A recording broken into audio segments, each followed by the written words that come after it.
and welcome to Capitol Hill. I'm Lyndall Curtis.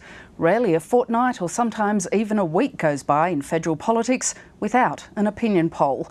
In election campaigns, they've become daily events. They are the basis of news stories and of pressure on politicians and political leaders. But what use are opinion polls, both public and private, and are they reported correctly and used correctly? Tonight we devote the whole program to the issue of polling. Joining me for an insight into the world of polls are Michele Levine, CEO of Roy Morgan Research, and Mark Textor, the co-founder of Crosby Textor.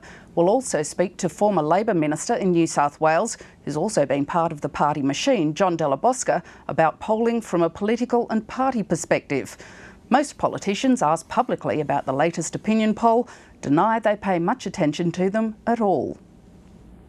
Look, I don't govern, Julia Gillard doesn't govern, the Labor Party doesn't govern by opinion polls. What's most important is to get the decisions right for the country. How would we look our kids in the eye in 20 years' time and say that we shirked a very big reform like carbon pricing because of the odd opinion poll? Prime Minister Gillard is one of the toughest ladies ever to enter politics.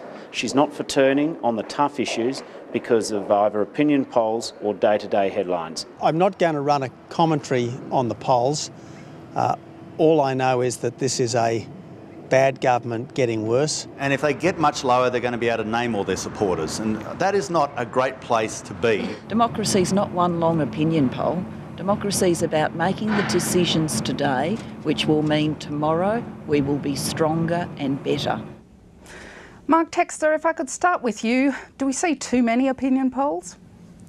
Well, there's been a burgeoning in the number of opinion polls. I think Michele's organisation, Roy Morgan, had a monopoly on opinion polls until about 1973. Then there was one, and now I think that's there's 7 or more in national elections, and that's one a day.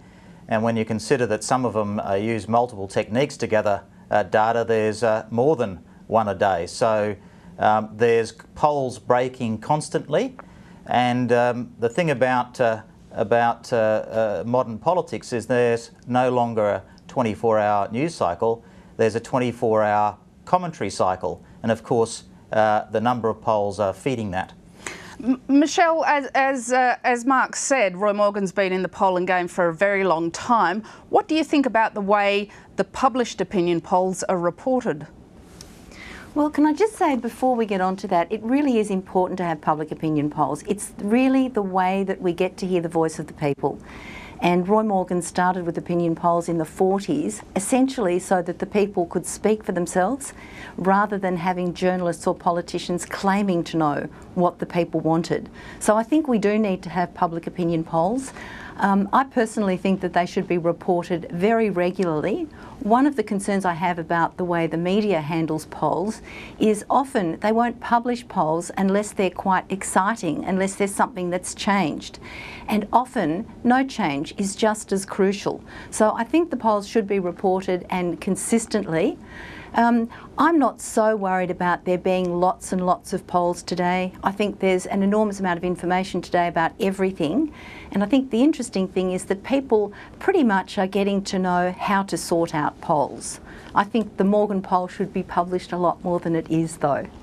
Mark, when you look at the major published polls, the ones that have a big impact on politics sometimes, the News poll and the Nielsen poll, what should the public be looking for in those polls? Is it looking at the primary vote or looking at the better Prime Minister? Are there things that the public can look at the raw numbers and take out from that? Well, I think the public should be looking to the issues before they are looking to the polls. The polls are measuring their reaction to the issues so far as they do. I guess the first rule of thumb is to make sure, to Michele's point, that any movement is meaningful. Often we get reporting of movements that are well within the sample error. The second thing they ought to be looking at is, any historical precedents. People report a Prime Minister's or an opposition leader's or a Premier's poll rating as being high or low. Well, compared to what? You always need those historical counterpoints. And the third thing would be, and this is I think where most of the published polls are lacking, is a reasonable data-driven description of why they move. Most times, some journalists report what they think has moved the polls without any reference to data. Was it education? Was it a scandal? Was it a nuance in a message about national infrastructure? Was it indeed a group effect where people are being nudged by others' opinion on a important issue like carbon tax? The point is, there's lots of commentators with their opinions on this thing, but very rarely hard data to demonstrate what has driven the numbers, rather than look at the symptoms, which are the numbers. Michele, from what you know of those major opinion polls, are those questions asked to dig a little deeper, or do you simply get the broad questions of what party do you support, what leader you support, rather than the why? There are often why questions asked. We would normally ask people why they voted that way, or we would ask people things like, and what really concerns you about the Labor Party, or what concerns you about the Liberal National Party. So from there you can actually deduce what people are saying, and that's quite useful. But I think to go back to your original question, it really is not that interesting or important to know the approval of the leaders. I mean, that's one of the things that that is often published and is often reported on television, because it goes up and down and all over the place, therefore it's exciting. But it's important to realise that approval of leaders really doesn't make that much difference. You've had leaders like Ronald Reagan, like Margaret Thatcher, like Malcolm Fraser and Helen Clark, with things like 10% approval ratings before they were elected. So it is important for people to realise that's just kind of the excitement of the day. But the other important thing, the reason polls are even more important than an entertainment for the public, is that they are really an important way that the leaders can hear what the people want. And I think we have to realise that there are very few ways for leaders to really understand how people feel about the issues that are being discussed. So as a channel to our leaders, I think they're incredibly important. Some of the newer techniques seen by the public, such as the worm used for TV election debates, have come up in recent years. Michele, you use a similar technique, which you call the reactor. We'll just have a little look at it. Mm-hmm. We don't have time for false claims in this debate.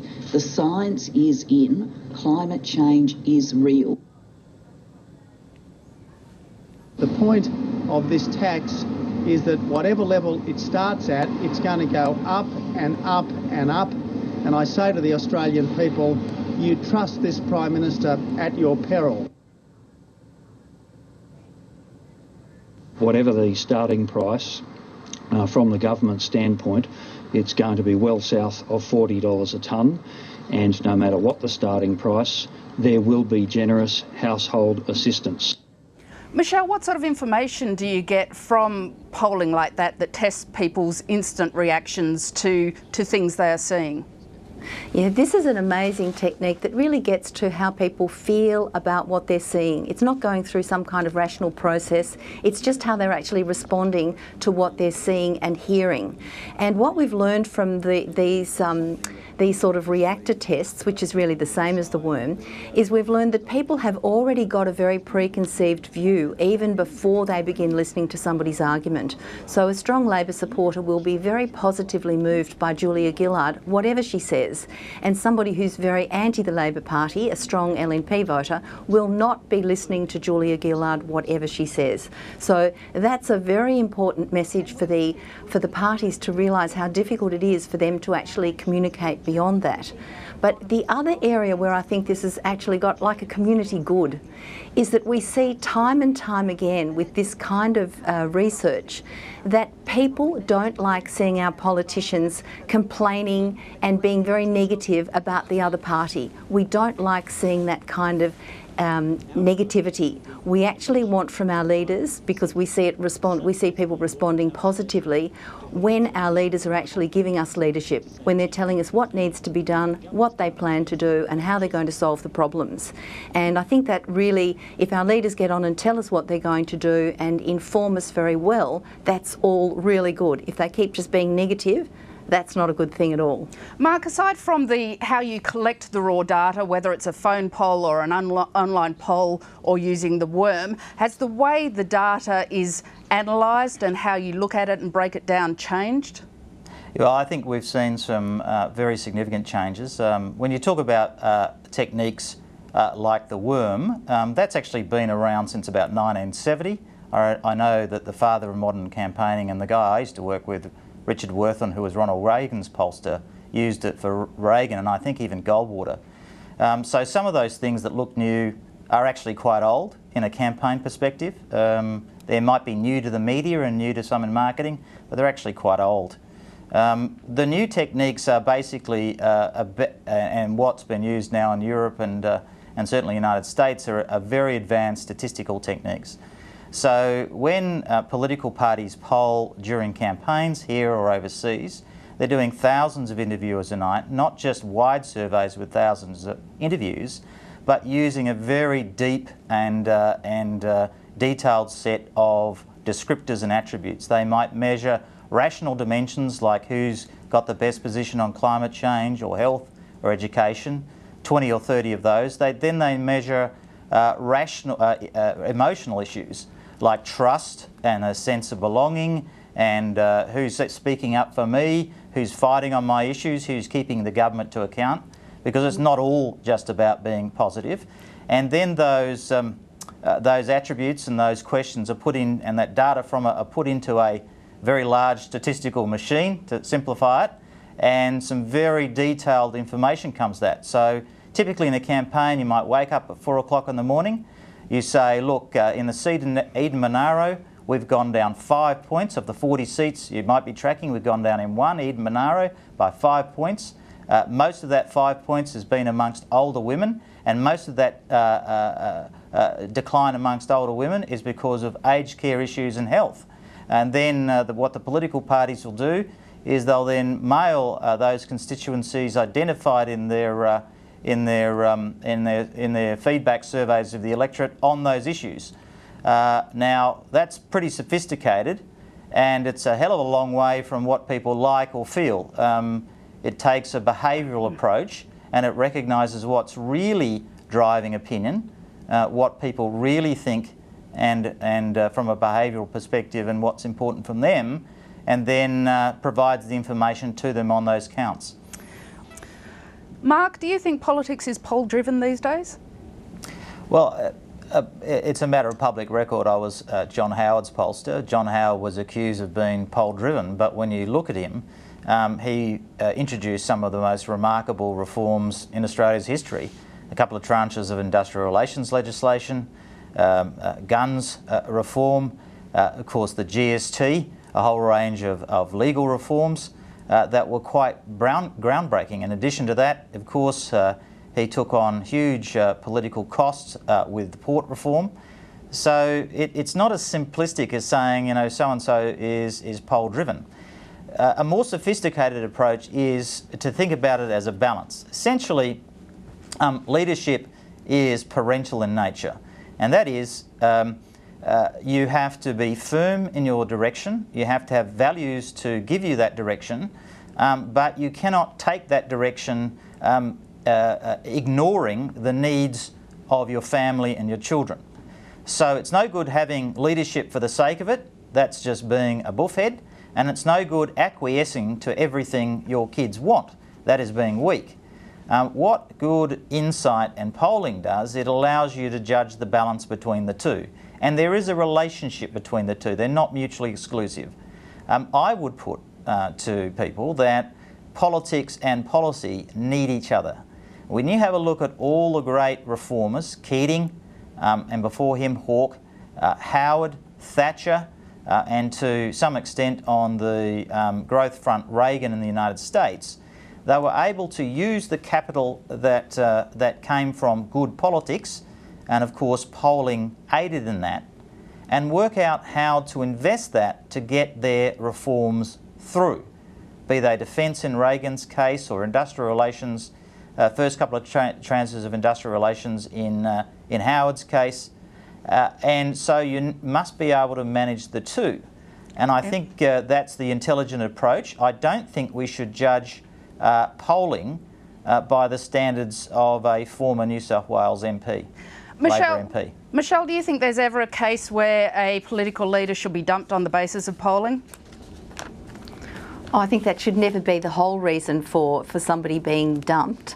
I don't think polling should be used like that at all, really. I think polling has many, many good attributes. Mark talked about the issue of policy making, and I would like to think that we don't just think about polls as something that guides our advertising. I think, you know, we have to realise that our leaders do have to listen. I don't think of them in a parental role. I think of a leader as running a country, like somebody who's running an organisation. You think that you've got the right direction, but you'd better ask your people. You'd better listen. You'd better make sure that there's not a big IT issue that you haven't thought about. And when you're running a country, or when you're proposing policies to run a country, you'd better listen to the different areas of the country and find out whether they've got some real concerns, to such an extent that maybe you should change your policy, or whether they have real concerns that you need to make them understand that this is for the better. All of those things are really good reasons to have polls. And one of the things we haven't touched on, though, is this whole concept of using polls to set the agenda. And I think that can be very dangerous if you start running a poll to set an agenda to get rid of a leader or to flag an issue. And that's where we'll have to leave it. Michele, Levine and Mark Textor, thank you very much for your time. Thank you. Pleasure. And thank you for joining Capitol Hill. I hope you have a successful weekend, football-wise. May the best team win. Good night.